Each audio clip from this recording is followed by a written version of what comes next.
Hello, কি অবস্থা সবার? কেমন আছো? আশা করি ভালো আছো। তো চলে আসলাম ছোট্ট আরেকটি মিনি ব্লগ নিয়ে। তো গাইস দেখতে দেখতে বড়দিন তো প্রায় চলেই এসেছে। বড়দিনের জন্য সমস্ত কাজ শেষ করে আজকে আমি চলে গিয়েছিলাম শপিং এ। যেহেতু বড়দিন শপিং তো করতেই হবে। তো আমি চলে গিয়েছিলাম সাভার নিউ মার্কেটে শপিং করার জন্য।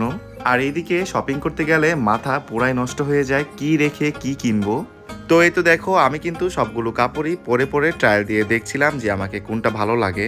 বছরে যেহেতু একবার শপিং করি তাই মোটামুটি ধরতে গেলে অনেক কিছুই কেনাকাটা করতে হয়। এদিকে আমার পছন্দ মতো আমি কাপড়গুলো নিয়ে নিয়েছি। এরপর আমি চলে গিয়েছি ঘড়ির দোকানে ঘড়ি কেনার জন্য। গাইস আমি কিন্তু ঘড়ি পরতে ভীষণ পছন্দ করি আর আমার কাছে ঘড়ির অনেক কালেকশনও আছে। তো গাইস অনেক কিছু শপিং করছি, অনেক কেনাকাটা করা হয়েছে। হ্যাঁ হ্যাঁ বিপ। তো আজকে অনেক বেশি শপিং করা হয়েছে, প্রচুর পরিমাণে ক্ষুধা লাগছে। তো এখন চলে আসছি হচ্ছে দিল্লি দরবারে খাওয়ার জন্য। তো খাবারটা আসুক আপনাদের সাথে শেয়ার করি।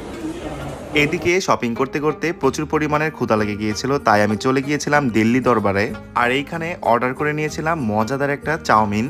আমি অনেকদিন পর বাইরের খাবারগুলো ট্রাই করেছি গাইস, সত্যি কথা বলতে দিল্লি দরবারের এই চাউমিনটা আমার কাছে ভীষণ মজা লেগেছে।